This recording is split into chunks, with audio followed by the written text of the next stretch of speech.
మీరు కొత్తగా business start చేయాలనుకుంటున్నారా? మార్చ్ 16-17 హైటెక్స్ లో ఫ్రాన్సెస్ ఇండియా బిగ్గెస్ట్ ఫ్రో ఎక్స్పో. మన ఉండి నియోజకవర్గంలో నేను గత 20 సంవత్సరాలుగా తెలుగుదేశం పార్టీకి కష్టపడి పనిచేశాను.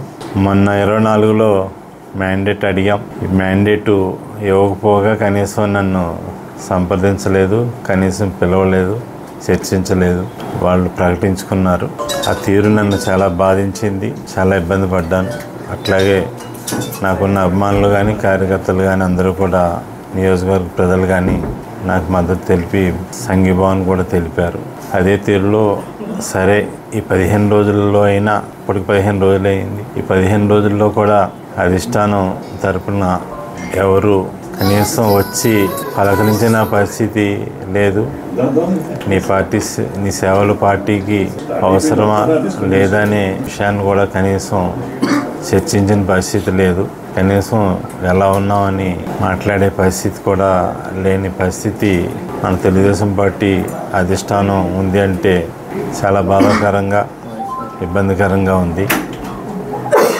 పార్టీకి నిజాయితీతోటి, నిబద్ధతతోటి, కమిట్మెంట్ తోటి పార్టీ కోసం పనిచేయటం జరిగింది. రేయింబౌళ్ళు పార్టీ కోసం కష్టపడటం జరిగింది. అయినా మనం ఏం చేశామన్నది ప్రతి ఒక్కరు కూడా పార్టీకి ఏం చేశామన్నది చెప్తారు.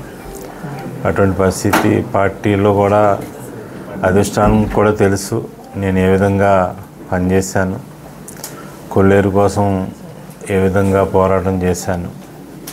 అట్లాగే ప్రజా సమస్యల పట్ల అపోజిషన్ ఎమ్మెల్యేగా ఉండగా ఏ విధమైన పోరాటాలు చేశాను. అలాగే స్వచ్ఛంద సేవా సంస్థ ద్వారా ఏ విధమైన సేవలు చేశాను. అధికార పార్టీలో ఉండగా అభివృద్ధి సంక్షేమ ఫలాలు ఏ విధంగా చేశాను. ప్రభుత్వంతో మమేకమై ప్రభుత్వ సహకారంతో నియోజకవర్గాన్ని, ఈ ప్రాంతాన్ని ఏ విధంగా అభివృద్ధి చేశానన్నది కూడా అధిష్టానానికి తెలుసు. అట్లాగే దేశంలోనే ఉత్తమ ఎమ్మెల్యేగా కూడా అవార్డు వచ్చింది. ఆ విషయం కూడా అధిష్టానం అన్నీ తెలుసు. అన్నీ తెలిసి ఈరోజు సర్వేల్లో కూడా 24 సార్వత్రిక ఎన్నికల్లో ఉండిలో శివైతే భారీ మెజార్టీతో గెలుస్తారనే విషయాలు కూడా అధిష్టానానికి తెలుసు. అయినప్పటికీ కూడా నన్ను నిర్లక్ష్యం చేసింది. అట్లాగే ఇప్పుడు కూడా ఈ 15 రోజులు కూడా కనీసం ఎవరు మాట్లాడకుండా నన్నంతా కూడా నిరాదరణకి గురి చేసినట్టు పార్టీ అధిష్టానం ప్రవర్తించింది. తీరు నన్ను చాలా బాధించింది. ఏదైనా నేను ఉండి నియోజకవర్గానికి సేవ చేయాలి, ప్రజల్లో ఉండాలని చెప్పి ప్రజల అభిష్టం మేరకు ప్రజలందరూ కూడా నన్ను కోరుకుంటున్నారు.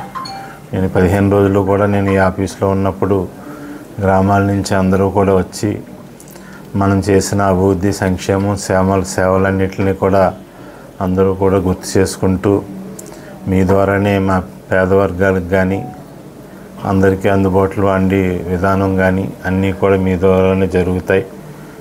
పేద వర్గాలకు కూడా మీరు ఆదరించారు, అభిమానించి గౌరవించారు, మా అభ్యున్నతికి పాటుపడ్డారు. అట్లాగే రైతాంగానికి ఎనలేని సేవలు చేశారు, రైతాంగం అభివృద్ధికి పాటుపడ్డారు.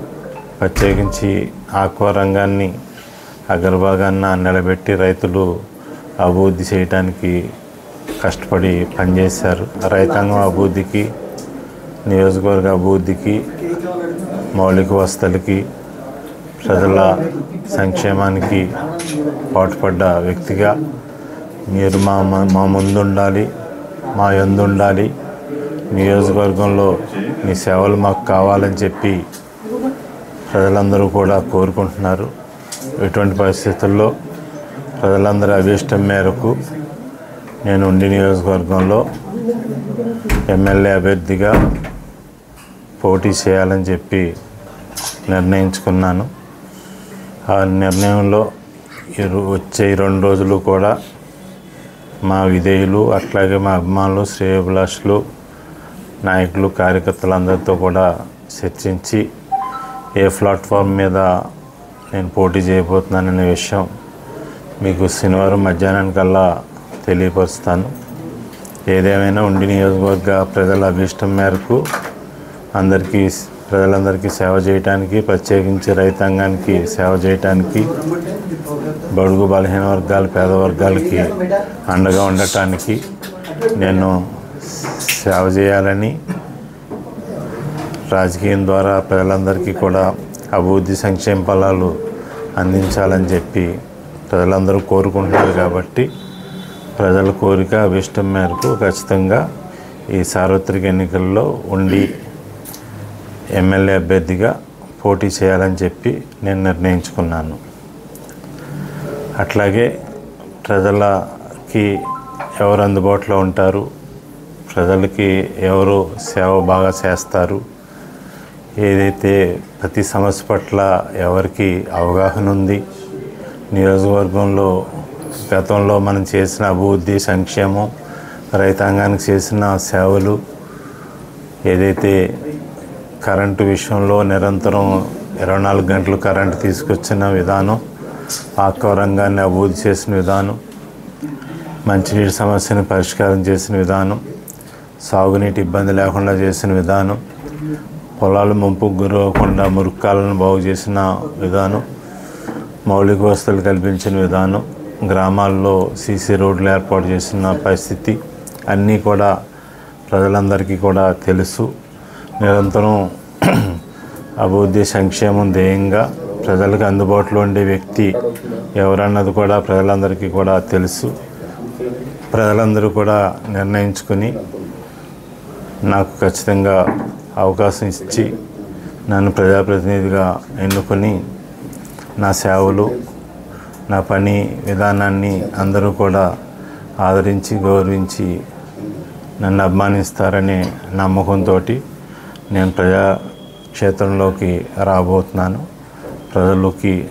ప్రజాప్రతినిధులుగా ఎవరెవరు కంటెస్ట్ చేస్తున్నారు, ఎవరైతే బాగా పనిచేస్తారనేది ప్రతి ఒక్కరికి తెలుసు. కాబట్టి ప్రత్యేకించి మీ మీడియా ద్వారా, సోషల్ మీడియా ద్వారా ప్రతి ఒక్కరు కూడా మినిట్ టు మినిట్ అప్డేట్స్ అందరూ తీసుకుంటున్నారు. కాబట్టి ఖచ్చితంగా నన్ను అభిమానించి ఆదరిస్తారనే నమ్మకంతో ఉండి నియోజకవర్గంలో ఎమ్మెల్యే అభ్యర్థిగా ప్రజాప్రస్థంలోకి నేను రాబోతున్నాను.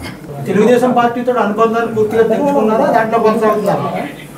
తెలుగుదేశం పార్టీ అనుబంధంతో ఉన్నాను కదా, అనుబంధంతో ఉన్నబట్టే నేను ఈ 15 రోజులు కూడా వాళ్ళు నన్ను ఇబ్బంది పెట్టినా ఏం చేసినా ఇంకా ఎదురు చూశాను. వాళ్ళు కనీసం మాట్లాడతారు, నన్ను నా ఏదైతే నేను ఇబ్బంది పడ్డానో ఆ ఇబ్బందిని వాళ్ళు కనీసం పరిశీలిస్తారని నేను వేచి చూశాను. దురదృష్టం ఏంటంటే ఈ 15 రోజులు కూడా వాళ్ళు ఎవరు కూడా కనీసం పలకించింది లేదు, ఎక్కడ కూడా మాట్లాడింది లేదు, ఈ విషయం పట్ల ఎక్కడ స్పందించింది కూడా లేదు. ఇవన్నీ కూడా బాధలు కలిగించాయి. నేను కంటెస్ట్ చేస్తున్నాను, ఎక్కడ కొనసాగేది వేరే నామినేటెడ్ పోస్టులు నేనేమీ ఆశించేది ఏమీ లేదు.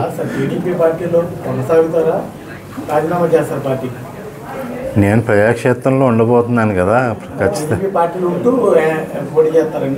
నేను మీకు శనివారం ప్రకటిస్తాను కదా, ప్రజాక్షేత్రంలో ఖచ్చితంగా ఉంటాను. వీళ్ళెవరూ కూడా నాకు ఈ నామినేటెడ్ పోస్టులు ఈ పోస్టులు ఏమీ ఆఫర్ చేస్తే వాటిని ఏమీ నేను పరిశీలించే పరిస్థితి ఏమి ఉండదు. ఉండి నియోజకవర్గ ప్రజాక్షేత్రంలో ఉండాలని చెప్పి నిర్ణయించుకున్నాను.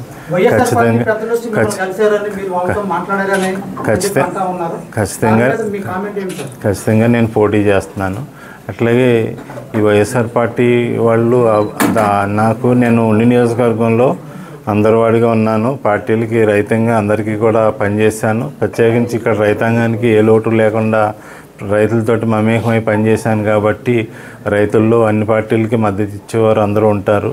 అదే రీతిలో వైఎస్ఆర్ అభిమానులు, వైఎస్ఆర్ పార్టీ నాయకులు, కార్యకర్తలు అందరూ కూడా చాలామంది కూడా నేను రావాలని చెప్పి వాళ్ళు కోరుకుంటారు. ఆ కోరిక మేరకి అందరూ కూడా ఈ ప్రచారాలు కూడా జరుగుతూ ఉన్నాయి. మా బ్రదర్ ఏం కాదు, మాకు బంధువు అవుతాడు. సార్, ప్రధాన పార్టీల నుంచి మీరు పోటీ చేసే అవకాశం లేకపోతే మీరు ఇండిపెండెంట్గా కూడా పోటీ చేసే అవకాశం ఉందండి. ఎందుకు ఒకరోజు 2 రోజులు వెయిట్ చేయండి. శనివారం మధ్యాహ్నం మీకు 4 టైం కూడా చెప్పాను కదా, ఆ టైంలో నేను ప్రకటిస్తాను. ఏ ప్లాట్ఫామ్ మీద వస్తున్నాను అనేది ప్రకటిస్తాను.